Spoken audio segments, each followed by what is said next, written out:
O... Oi, cidadãos brasileiros, oi, senhores ministros do Supremo, né? Ou Vossa Excelência do Supremo. Eu vi aqui o vídeo do Paulo Filósofo, existe uma diferença entre eu e ele aqui agora, eu vou falar talvez sobre a minha diferença sobre ele, vou falar aqui sobre as questões. Os senhores passaram anos estudando para conseguir o cargo da Vossa Excelência, né? E aí existe uma população brasileira fora da democracia, fora dos princípios democráticos, até a classe média alta, não sabe como argumentar, não sabe falar, não sabe se impor, vai lá, cria um grito do seu subconsciente de como ele fica, então, minha vida está cheia de problema, a STF está fazendo isso, vamos somar as duas coisas, vamos tomar uma ação. O quê? Estou dando um exemplo aqui, qual que é a ação deles. E aí a questão é o seguinte, a partir do momento que a população brasileira está fora da democracia, não sabe o que é democracia, né? A população brasileira vai tomar medidas erradas. E como eu sou cristão, eu aprendi dentro da Bíblia que o mais forte deve orientar o mais fraco, o mais forte deve ensinar o mais fraco.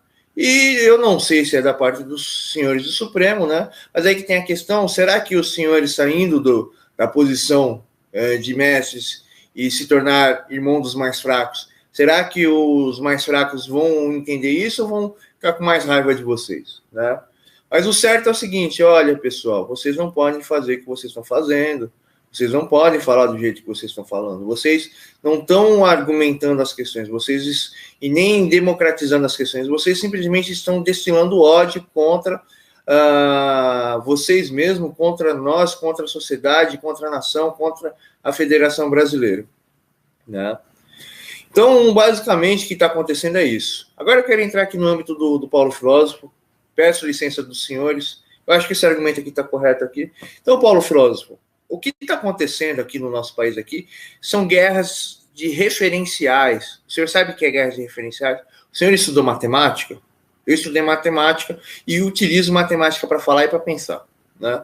Então, a partir do momento que existem referências, existem objetivos, e a pessoa não consegue entender a referência e o objetivo do outro, e julga a pessoa pela base do quê? Eu sou o ponto A, existe o ponto B, que é a minha referência, eu quero nele, mas existe o ponto C, que está passando aqui, eu não consigo identificar o ponto C, porque eu só quero encontrar o ponto B. Então, essa pessoa vai querer eliminar esse ponto C, né, Paulo Filósofo? E aí é o seguinte, por exemplo, o senhor estudou Karl Marx, o senhor leu Karl Marx, o senhor acredita em Karl Marx, mas o senhor não sabe aonde que o Karl Marx se aplica.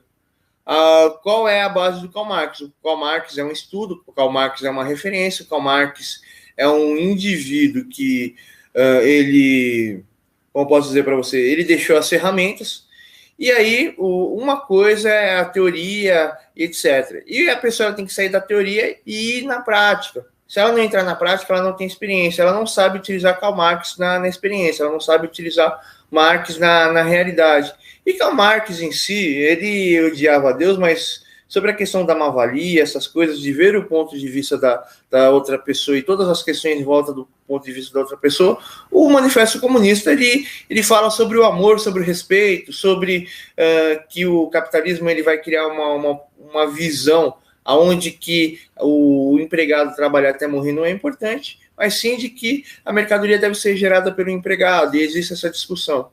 Então, Paulo Filósofo,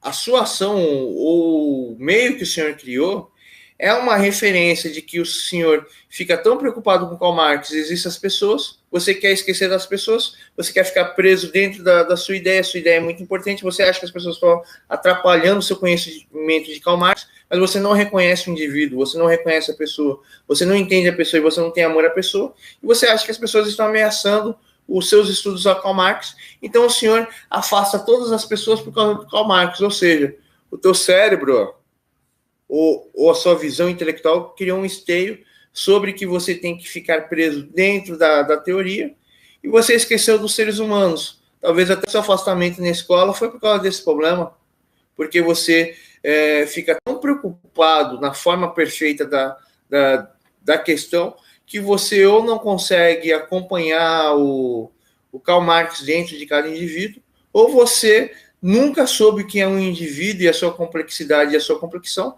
E o filósofo e todo o intelectual e o próprio Karl Marx, ele não estava discutindo a ideia, ele estava discutindo as questões dos indivíduos e criou uma ideia para solucionar aquela questão. E a filosofia é o questionamento de múltiplas ideias para tentar solucionar a questão complexa e infinita, que é a ação, o comportamento, o entendimento do ser humano, e todo ser humano é infinito. Até na ação mais tosca, ou mais ignorante, ou mais errada, esse ser humano ele tem uma expressão e uma vida. E a prova disso é, se o ser humano ele não fosse vivo, ele não conseguiria lidar, por exemplo, tem uma cadeira ali, onde eu estava pensando que vai atrapalhar, tem uma outra cadeira aqui, tem os lixos aqui, tem um vinho aqui, e existe essa configuração. Eu vou olhar, eu vou analisar, eu vou interpretar essa configuração e vou agir com ela. Ou até mesmo, o Cherokee estava morrendo de depressão. Eu estou brincando com ele para ver se ele sai da depressão. Hoje ele foi e me acordou. Ou seja, um animal é vivo, ele tem uma vida. Eu consigo entender algumas coisas que ele fala porque ele é deficiente. Eu ensinei ele virar para mim, relatar o que está acontecendo na vida dele. Ele demonstrou que ele tem inteligência porque ele é deficiente, ele é aleijado, ele tem derrame, ele não anda, ele se arrasta, é epilético. Esse animal aqui, não sei como que ele está vivo até hoje. E por causa de todas as deficiências dele, ele não consegue ser um cachorro. Então eu ensinei ele a usar a questão verbal para ele sinalizar o que ele está sentindo, o que ele está passando, o que ele precisa.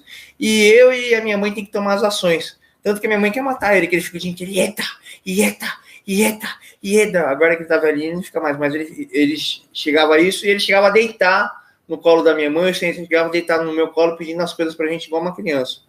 Então, o ser humano, o indivíduo, ele é um ser vivo que está avaliando todas as coisas e tomando atitudes. Mas, às vezes, esse indivíduo não tem consciência. E infelizmente, a sociedade humana não tem consciência sobre a consciência do indivíduo e como a consciência desse indivíduo anda. Eu tenho a minha tese baseada no meu povo judeu. Você não tem nada contra o povo judeu, né? Com o meu povo judeu. E a minha tese explica toda a vida do indivíduo e eu consigo dissertar, eu consigo invadir e eu consigo ler a mente de todas as pessoas. E toda vez quando eu, judeu, me sinto ameaçado por um não-judeu, todo o meu subconsciente, que é treinado a ler a mente da pessoa, começa a ver tudo que a mente da pessoa faz, e eu, o judeu, começo a expressar o subconsciente, o consciente, e toda a configuração da mente humana, né? E voltando à questão aqui, então a filosofia, Paulo Filósofo, não é você ficar... Ai, a semântica da filosofia, ela representa assim. Não, a filosofia ela é feita para explicar, para entender e para resolver. Mas quando a filosofia ela está morta, a pessoa ela só fica presa em uma... Como fala? Na ideia da filosofia. Esquece para que ela serve e acaba não desenvolvendo. Não adianta nada o senhor estudar filosofia se o senhor não entendeu qual é o princípio harmônico e o conceito inicial da filosofia e não utilizar ela para explicar a sua vida. O senhor pode ser um filósofo morto intelectualmente e eu sou um filósofo vivo que não fiz faculdade. Eu fiz o quê? Eu peguei a bolsa lá e não consegui fazer faculdade porque não tinha dinheiro nem para comer, Paulo Filósofo. Né? Porque o meu pai me abandonou. E pior de tudo, ontem eu fui comprar acho que era uma água de copinha, era R$15, os lanches eram R$300 num lugar. Eu fiquei horrorizado. Aí eu entrei no estabelecimento, eu falei, olha que legal, eu vi um nordestino e vi um negro. Eles estavam muito bem vestidos, mas o nordestino e o negro eram empregados. A maioria das pessoas que estavam comendo eram todas brancas e tal. E o pior de tudo, eu esqueci, os brancos que estavam lá comendo, todos pareciam com meu pai. Eu até esqueci que eu tinha pai branco. Eu falava assim, não, o sem terra tem que pegar metralhadora assim, quando vem um cara branco com um boi de 100 milhões de reais, passar metralhadora no boi. Ou seja, a sua filosofia de Karl Marx, não a sua, mas do pessoal esquerdista é o discurso de ódio. Eu me senti odioso, me senti ódio daquelas pessoas brancas dentro daquele restaurante de ricos, né? E lá entre os brancos, metade deles eram, você via a raiz ou muçulmana ou a raiz negra neles, mas eles, não, a gente é branco. E o único negro que entrou lá foi eu, né? Mas lá todos tratam bem, ainda bem. Quando você entra num lugar muito rico, os caras não agem com distinção. Mas quando você entra num... Eu já entrei em 2 lugares pobres esses meses aqui. Um moço branquinho gay implicou comigo, mas como fala, o pessoal olha assim pra mim assim, né? E quando eu ando, o chão até treme. Ele, ai meu Deus, como é que eu posso mirar esse negro aqui que ele vai me matar porque ele tem cara de assassino? E antes de ontem eu fui lá no Parque Antártica, lá uma mulher branca, eu falei assim, então senhora, eu com meu dinheiro não posso comprar sua mercadoria? Não. Aí eu falei, tudo bem, então eu vou embora. Aí eu voltei lá, a mulher assim, ele vai me matar, ele vai me matar, ele vai me matar, ele vai me matar, ele vai me matar. Não, porque eu fui racista com ele, porque ele é assassino. Né? E, tipo, infelizmente, eu não me encaixo nem no estereótipo do branco, nem no estereótipo do negro. E eu não sei por que eu fico... Você queria comprar que você tá falando? Horrível. Eu falei com você, depois a gente conversa. Eu falei com você no telefone.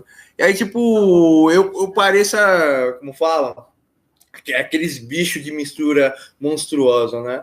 E infelizmente, o Karl Marx na ideologia não serve, cara.